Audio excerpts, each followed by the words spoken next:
Tahukah kalian bahwa dulu daerah ini merupakan lautan?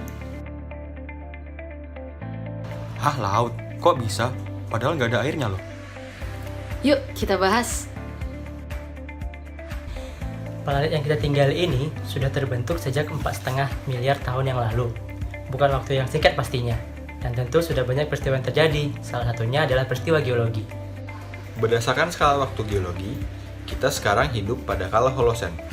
Nah, untuk menjawab pertanyaan tadi, kita perlu kembali ke kala Oligosen Miosen, atau sekitar 30 hingga 20 juta tahun yang lalu.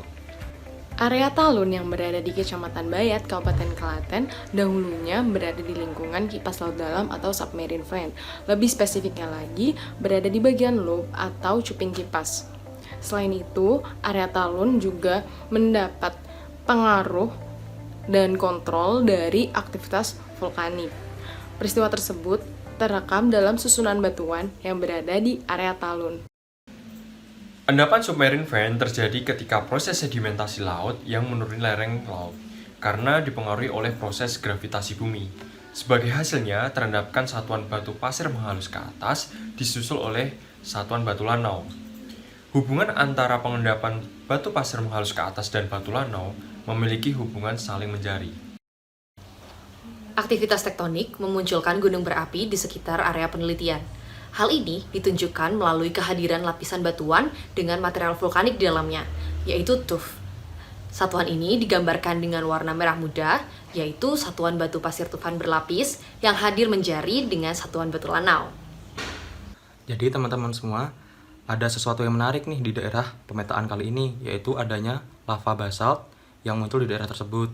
Lava basalt sendiri merupakan produk dari gunung api bawah air yang kemunculannya mendingin secara cepat sehingga membentuk tekstur lava bantal.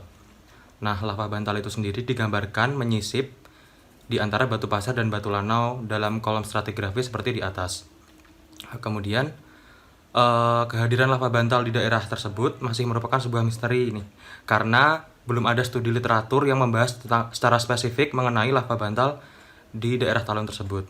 Namun, setelah mencari beberapa literatur lain, kami menemukan literatur dengan judul Gunung Api Watu Adek oleh Bronto, Mulyaningsih, Hartono, dan Astuti, yang kemudian kami perkirakan bahwa lava basaltik yang ada di daerah Talun masih satu umur dengan lava bantal yang ada di Watu Adek.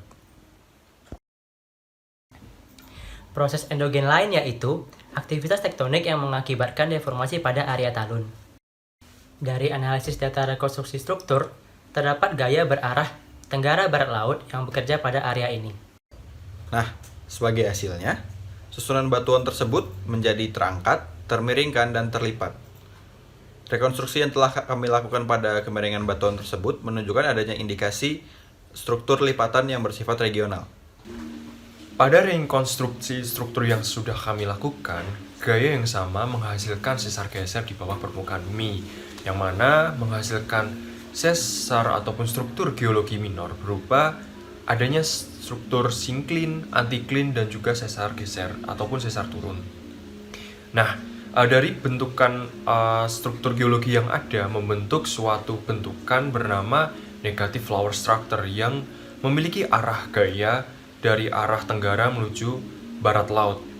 Nah, mungkin bisa dilihat di peta di samping saya yang menunjukkan adanya koridor negative flower structure tersebut. Sementara deformasi masih berlangsung, aktivitas vulkanik juga masih berjalan dan membentuk satuan intrusi batuan andesit yang menerobos ke satuan batu pasir menghalus ke atas dan satuan batu pasir tufan yang terendapkan selaras di atasnya. Setelah daerah pemetaan mengalami pengangkatan dan sudah tidak berada di bawah permukaan laut lagi, maka selanjutnya akan terjadi proses sedimentasi dan erosi, di mana proses sedimentasi tersebut dicirikan dengan adanya kipas aluvial, sementara proses erosinya dicirikan oleh adanya endapan koluvial.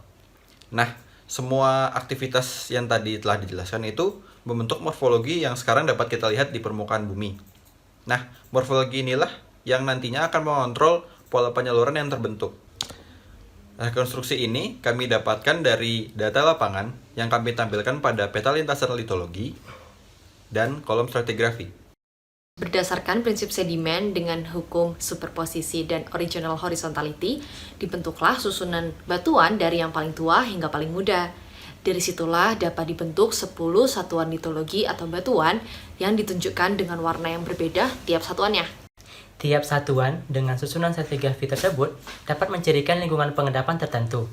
Nah, dari sinilah dapat dibentuk sejarah geologi yang sudah dipaparkan sebelumnya.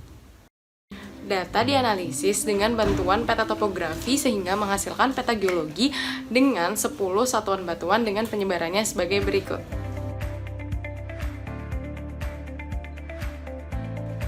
Oke, sekarang kita udah tahu kalau daerah Talun adalah wilayah laut pada zaman dahulu.